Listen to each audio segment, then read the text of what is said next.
जय श्री कृष्णा, राधे राधे। आप सभी भक्तों का आपके अपने YouTube चैनल श्री कृष्ण दीवानी में हार्दिक स्वागत है। आज आप सुन रहे हैं ज्येष्ठ मास महात्म्य का 23वां अध्याय। सर्वप्रथम भगवान का स्मरण करते हुए आप सभी मेरे साथ बोलिए।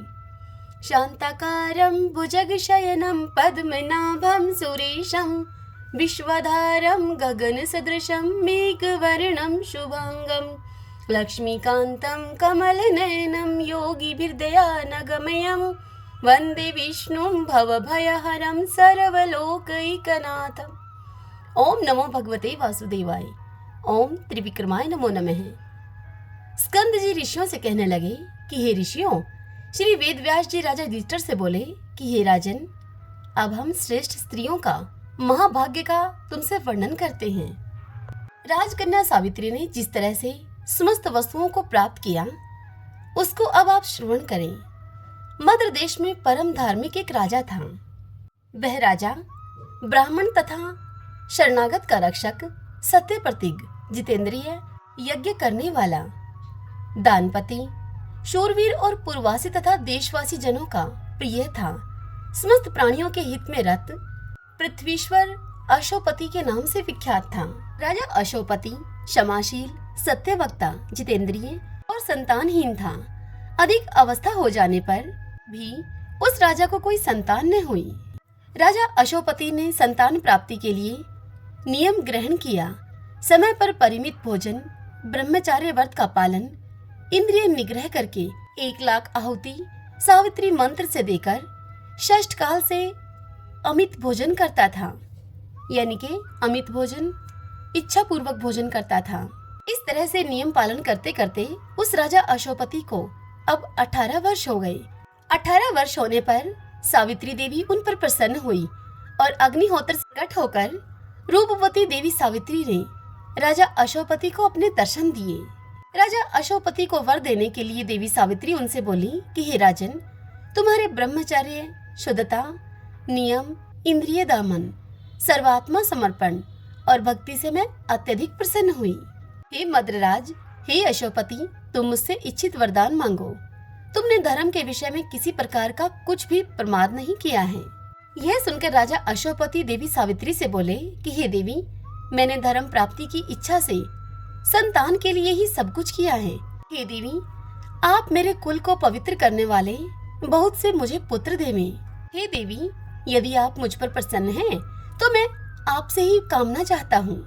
हे देवी, मुझको ब्राह्मणों ने कहा था कि संतान होना श्रेष्ठ धर्म है। यह सुनकर सावित्री देवी कहने लगी कि हे राजन, मैंने पहले ही तुम्हारे अभिप्राय को जानकर तुम्हारे पुत्र के लिए ब्रह्मा जी से कहा है। ब्रह्मा जी की कृपा से तुम्हारे शीघ्र ही एक कन्या होगी। हे अशोपति, अब इस विषय में तुम मुझसे कुछ नहीं कहना। मैं ब्रह्मा जी की आज्ञा से प्रसन्न होकर तुमसे यह कहती हूँ। सावित्री के वचनों को सुनकर राजा अशोपति कहने लगे कि हे देवी, जो कुछ ब्रह्मा जी ने कहा है वह मुझे स्वीकार है। और देवी सावित्री से यह कहकर राजा अशोपति ने सावित्री देवी को पुनः प्रसन्न किया। तब सावित्री देवी ने कहा कि हे राजन, यह शीघ्र होगा। और ऐसा कहकर देवी सावित्री वहीं पर अंतर्ध्यान हो गई। तदंतर राजा अशोपति पुनः अपने घर वापस आया और राजा राज सिंहासन पर बैठकर प्रसन्नता पूर्वक मन से धर्म पूर्वक अपनी प्रजा का पालन करने लगा। कुछ समय बीतने पर व्रत में तत्पर राजा अशोपति की धर्मचारिणी पत्नी गर्भवती हुई और उसका वह गर्भ आकाश में शुक्ल पक्ष के चंद्रमा की भांति बढ़ने लगा। प्रसव काल आने पर उस रानी के गर्भ से एक कोमल लोचना कन्या उत्पन्न हुई। राजा अशोपति ने उस कन्या का जात कर्म आदि सभी संस्कार कराया, जो श्री सावित्री देवी की कृपा से उनके 1,00,000 आहुति देने से उत्पन्न हुई थी। इसलिए ब्राह्मणों ने उस कन्या का नाम राजा अशोपति की सम्मति से सावित्री रखा। वह राजकन्या शरीरधारी लक्ष्मी के समान बढ़ने लगी। और समय पाकर जब वह कन्या युवती हुई, तब उस सुमध्यमा सुश्रोणी को स्वर्ण प्रतिमा के समान देखकर लोगों ने यह निश्चय किया कि राजा को यह देव कन्या मिली है। उस कमल पत्र के समान नेत्रों वाली उस कन्या के स्वतेज को जलती हुई अग्नि के समान तेजस्विनी देखकर उसके तेज से बाधित होकर किसी ने उसे नहीं वरा, क्योंकि वह कन्या बहुत ही सुंदर थी। देवी सावित्री के समान रूपवती थी। तदंतर उस कन्या ने उपवास करके सिर से स्नान किया और देवता के समीप जाकर विधि पूर्वक अग्नि में आहुति दी, ब्राह्मणों से प्रवचन कराया और प्रसन्नचित होकर उन महात्मा ब्राह्मणों का पूजन किया। तदंतर लक्ष्मी के समान रूपवती वह राजकन्या पिता के पास गई और जाकर पिता के चरणों में अभिवादन करके शेष सभी समाचार उसने जाकर कहा। वह वरारोहा राजकन्या हाथ जोड़कर राजा के पास खड़ी हो गई। देव रूपणी अपनी उस कन्या को राजा अशोपति युवावस्था में देखकर, जिस कन्या को कोई भी न वरता हो, अपनी उस कन्या की ऐसी अवस्था विचार करके राजा अशोपति अति दुखित होकर अपनी कन्या से यह बोले। राजा अशोपति ने अपनी कन्या सावित्री से कहा कि हे पुत्री, यह तुम्हारे दान का समय है, परंतु तुमको कोई नहीं मांगता है, तुमको कोई वरता नहीं है, इसलिए तुम स्वयं अपने गुणों के समान पति की खोज करो और यदि कोई प्रसिद्ध पुरुष हो तो तुम मुझसे कहो, फिर विचार करके हम तुम्हारा कन्यादान उसी को कर देंगे। पुत्री, तुम जैसा पति चाहती हो वैसा ही वरो, ब्राह्मणों से पढ़ा जाता हुआ जैसा वर धर्म शास्त्रों में सुना हो। हे कल्याणी, मेरे वचनों को सुनकर वैसा ही तुम करो। समय पर विवाह न करने पर कन्या पिता से कहे, अब आप मेरा विवाह कर दीजिए, और पति से कुछ कहना हो तो नम्रता पूर्वक कहे, तथा पति के न रहने पर और माता से आरक्षित होने पर वह पुत्र से कहे। मेरी यह सारी बात समझकर तुम अब अपने पति की खोज करो, जिससे हम देवताओं की निगाह में निंदित न हो जाएं। स्कंद जी इतनी बात बताकर आगे कहने लगे कि हे ऋषियों, राजा अशोपति ने इस प्रकार के अपनी कन्या और राज्य मंत्रियों से यह प्रिय वचन कहे और फिर राज्य मंत्रियों को अपनी कन्या के साथ जाने की आज्ञा दी। इसके पश्चात वह तपस्वी राजकन्या लज्जित होकर पिता के चरणों को नमस्कार करके बिना विचारे ही पिता की आज्ञा को सिरोधार्य करके रथ पर सवार होकर वृद्ध मंत्रियों के सहित अपने घर से पति की खोज में चल दी। वह कन्या राज ऋषियों के तपोवन में गई। वहां पर वयोवृद्ध माननीय लोगों के चरणों में प्रणाम करके कर्म से समस्त तीर्थों में बह गई और वन के समस्त तीर्थों में जाकर ऋषियों का आशीर्वाद लेने लगी और जो ब्राह्मणों का श्रेष्ठ तपोवन था उसको त्याग कर अनेक देशों में बह गई। इति श्री ज्येष्ठ मास महात्म्य सावित्री सत्यवान आख्यान वर्णन त्रयोविंशो अध्याय संपूर्ण। हरिओम तत्सत। ओम नमो भगवते वासुदेवाय। ओम त्रिविक्रमाय नमो नमः। आइए भक्तजनों, अब हम राम सेतु तीर्थ की महात्म्य का श्रवण करें।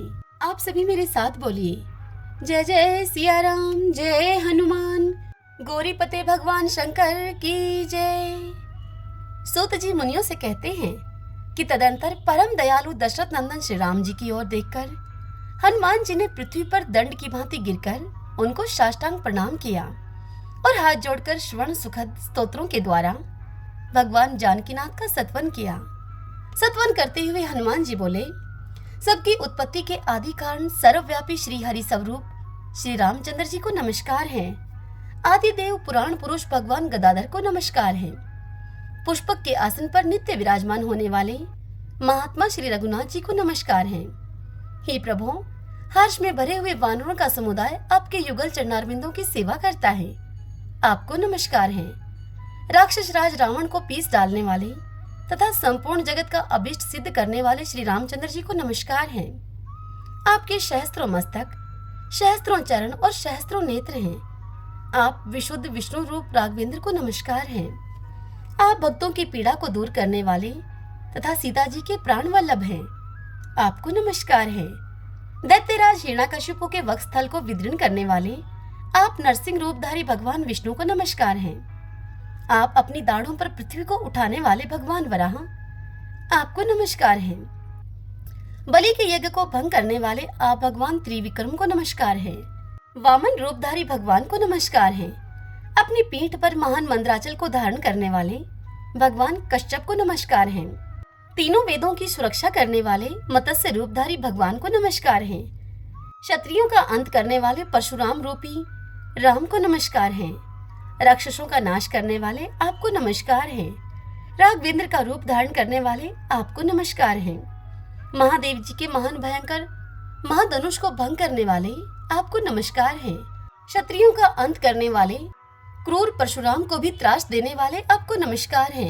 हे भगवान, आप अहल्या का संताप और महादेव जी का चाप हरने वाले हैं। आपको नमस्कार है। 10,000 हाथियों का बल रखने वाली ताड़का के शरीर का अंत करने वाले, आपको नमस्कार है। पत्थर के समान कठोर एवं चौड़ी बाली की छाती को छेद डालने वाले, आपको नमस्कार है। आप माया में मृग का नाश करने वाले तथा अज्ञान को हर लेने वाले हैं, आपको नमस्कार है। दशरथ जी के दुख रूपी समुद्र को सोख लेने के लिए आप मूर्तिमान अगस्त्य जी हैं, आपको नमस्कार है। अनंत उताल तरंगों से उद्वेलित समुद्र का भी दर्प दलन करने वाले, आपको नमस्कार है। मिथिलेश नंदिनी सीता के हृदय कमल को विकसित करने वाले सूर्य रूप आप लोक साक्षी श्री हरि को नमस्कार हैं। हे हरे, आप राजाओं के भी राजा और जानकी जी के प्राण वल्लभ हैं, आपको नमस्कार है। हे कमल नयन, आप ही तारक ब्रह्मा हैं, आपको नमस्कार है। आप ही योगियों के मन को रमाने वाले राम हैं। राम होते हुए चंद्रमा के समान आह्लाद प्रदान करने के कारण रामचंद्र हैं। सबसे श्रेष्ठ और सुख स्वरूप हैं। आप विश्वामित्र जी के प्रिय हैं। खर नामक राक्षस का हृदय विदीर्ण करने वाले हैं, आपको नमस्कार है। भक्तों को अभयदान देने वाले हे देव देवेश्वर, आप प्रसन्न होइए। हे करुणा सिंधु श्री रामचंद्र, आपको नमस्कार है। मेरी रक्षा कीजिए। वेदवाणी के भी अगोचर राघवेंद्र, मेरी आप रक्षा कीजिए। हे श्री राम, कृपा करके मुझे उबारिए, मैं आपकी शरण में आया हूँ। हे रघुवीर, मेरे महान मोह को इस समय आप दूर कीजिए। हे रघुनंदन, स्नान, आचमन, भोजन, जागृत, स्वपन, सुषुप्ति आदि सभी क्रियाओं और सब अवस्थाओं में आप मेरी रक्षा कीजिए। तीनों लोकों में कौन ऐसा पुरुष है जो आपकी महिमा का वर्णन या सत्वन करने में समर्थ हो सकता है। रघुकुल को आनंदित करने वाले हे श्री राम, आप ही अपनी महिमा को जानते हैं। करुणा निधान श्री रामचंद्र जी की इस प्रकार स्तुति करके वायुपुत्र हनुमान ने भक्ति युक्त चित्त से सीता जी का भी सत्वन किया। सीता जी का सत्वन करते हुए हनुमान बोले, हे जनक नंदिनी, आपको नमस्कार करता हूँ। आप सभी पापों का नाश और दारिद्र्य का संहार करने वाली हैं। भक्तों को अभिष्ट वस्तु देने वाली भी आप ही हैं। राघवेंद्र श्री राम को आनंद प्रदान करने वाली विदेहराज जनक की लाडली श्री किशोरी जी को मैं प्रणाम करता हूँ। आप पृथ्वी की कन्या और विद्या हैं। कल्याणमयी प्रकृति भी आप ही हैं। रावण के ऐश्वर्य का संहार तथा भक्तों के अभिष्ट का दान करने वाली सरस्वती स्वरूपा भगवती सीता को मैं नमस्कार करता हूँ। पतिव्रताओं में अग्रगण्य आप श्री जनक दुलारी को मैं प्रणाम करता हूँ। आप सभी पर अनुग्रह करने वाली समृद्धि, पाप रहित और श्री विष्णु प्रिया लक्ष्मी हैं। आप ही आत्म विद्या, वेद त्रय तथा पार्वती स्वरूपा हैं। आपको मैं नमस्कार करता हूँ। आप ही क्षीर सागर की कन्या और चंद्रमा की भगिनी कल्याणमयी महालक्ष्मी हैं, जो भक्तों पर कृपा प्रसाद का प्रसाद करने के लिए सदा ही उत्सुक रहती हैं। आप सर्वांग सुंदरी सीता को मैं प्रणाम करता हूँ। आप धर्म का आश्रय और करुणामयी वेद माता गायत्री हैं। आपको मैं प्रणाम करता हूँ। आपका कमल वन में निवास है। आप ही हाथ में कमल धारण करने वाली तथा भगवान विष्णु के वक्षस्थल में निवास करने वाली लक्ष्मी हैं। चंद्रमंडल में भी आपका निवास है। आप चंद्रमुखी सीता देवी को मैं नमस्कार करता हूँ। आप श्री रघुनंदन की आह्लादमयी शक्ति हैं, कल्याणमयी सिद्धि हैं और कल्याणकारिणी शक्ति हैं। श्री रामचंद्र जी की परम प्रियतमा जगदम्बा जानकी को मैं प्रणाम करता हूँ। सर्वांग सुंदरी सीता का मैं अपने हृदय में सदैव चिंतन किया करता हूँ। श्री सूत जी कहते हैं, हे द्विजवरों, इस प्रकार हनुमान जी भक्ति पूर्वक श्री सीता जी और श्री रामचंद्र जी की स्तुति करके आनंद के आंसू बहाते हुए मौन हो गए। जो वायुपुत्र हनुमान जी के द्वारा वर्णित श्री राम और सीता जी के इस पापनाशक स्तोत्र का प्रतिदिन पाठ किया करता है, वह सदा ही मनोवांछित महान ऐश्वर्य का उपभोग करता है। अनेक क्षेत्र, धान्य, दूध देने वाली गौएं, आयु, विद्या, मनोरमा भार्या तथा श्रेष्ठ पुत्र प्राप्त करता है। इस स्तोत्र का एक बार भी पाठ करने वाला मनुष्य इन सब वस्तुओं को निसंदेह प्राप्त कर लेता है। इस स्तोत्र के पाठ से मनुष्य नरक में नहीं पड़ता है। उसके ब्रह्म हत्या आदि बड़े बड़े पाप भी नष्ट हो जाते हैं। वह सभी पापों से मुक्त होकर देहवसान होने पर मोक्ष को पा लेता है। तदंतर वायुपुत्र हनुमान जी ने श्री रामेश्वर के उत्तर भाग में भगवान श्री रामचंद्र जी की आज्ञा के अनुसार अपने द्वारा लाए हुए उस शिवलिंग को स्थापित किया। हरि ओम तत्सत। आइए भगतजनों, अब हम प्रभु के नाम का संकीर्तन करते हुए कथा के समापन की ओर चलें। राम सिया राम जय जय राम, राम सिया राम जय जय राम। मंगल भवन अमंगल हारी, दबहु सुदशरथ अजर बिहारी।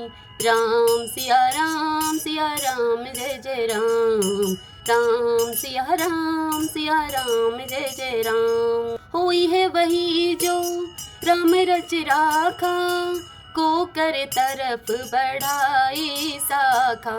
राम सिया राम जय जय राम, राम सिया राम जय जय राम। धीरज धर्म मित्र अरु नारी, आपद काल परखियो चारी। राम सिया राम जय जय राम, राम सिया राम जय जय राम। जही के जही पर सत्य स्नेहु, सोते ही मिलयन कछु संदेहु।